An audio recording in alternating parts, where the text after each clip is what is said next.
Hi everyone, welcome to the coloring from Sweet Shoppe by Chris Price. I decided to do another page, and as usual, first I will be doing a watercolor underpaint and then I will work on details using pencils. Quite often I receive questions or comments under my videos from this book that people are inspired by pictures, but when they actually start to color, they are a little bit intimidated. First, because pictures are very detailed, and second, because they are also quite dark, with a lot of black areas, and also some areas, some elements are not very clearly readable, so to say. It's also difficult for me to get exactly what we have on this page. Some details are unclear, but if I love the main elements on the page, then I can start coloring it. And my secret is that all the elements which I can't understand or which I don't like, I simply cover with watercolors to attract to these elements less attention.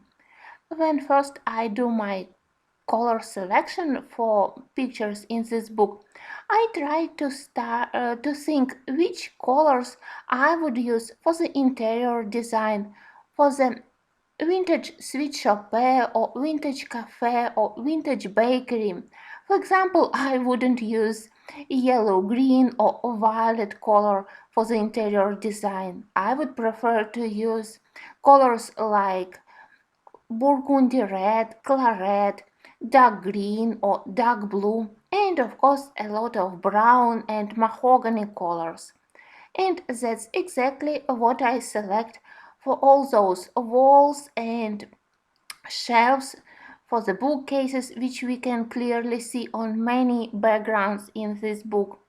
I also try not to use colors which I can use for the sweets, all those pink, pastel yellow, beige, pastel green colors, in order to create nice contrast between dark and rich colors which I usually use for the background, and considerably brighter colors which I use for the sweets. And that's exactly what I do on this page. This time I decided that on the background I will have those shelves which will have some dark wooden parts, it will be inner part of the shelf, and also dark blue parts, and that's where I started to color. First, with blue colors I colored outer part of those shelves, vertical lines, and also a big table where all sweets are standing. Then I decided to color inner part of the shelves behind all those bottles with sweets. There I decided to use brown colors. When I looked at the top part of the shelves, I can see there are small circles which for me look like small lamps, so I imagined that probably all those shelves are illuminated from the top part. And when I colored, I combined brown with yellow color for the inner part of the shelf. I put a little bit of yellow on the top and darker brown between bottles. In such way I try to show that top part of the shelf is more highlighted and space between bottles is obviously more in the shadow. Then I decided that I can use watercolors for those tableware which is standing in the lower part of the picture.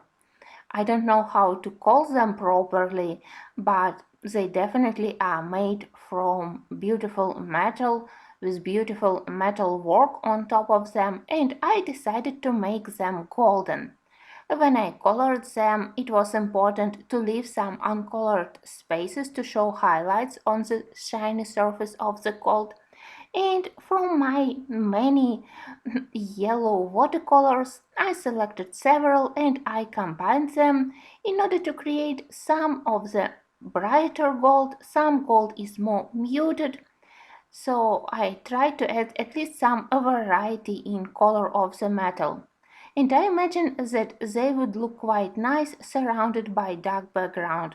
So first I added dark brown and then I even increased shading behind those um, I don't know how to call them. Let's call them tableware with sweets. Directly beneath the shelf with glass vases, we have something strange, especially near the left side of the picture. So there I simply covered everything with various shades of brown. For me it's not important, and if I don't understand what is it, then I simply try to mask it and to attract more attention of the viewer to the parts which I do like sweets inside the vases or beautiful golden vases. I also realized that my new pastel watercolors by White Nights, which have very soft colors because in the paints there is a lot of white paint.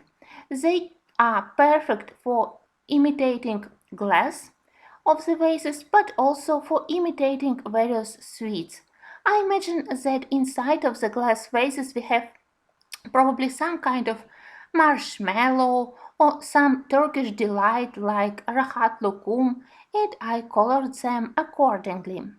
It was fun and very quick way of doing first layer of this paint, but of course with colored pencils I will able to add more details and more contrast. So I hope to see you in the second part also.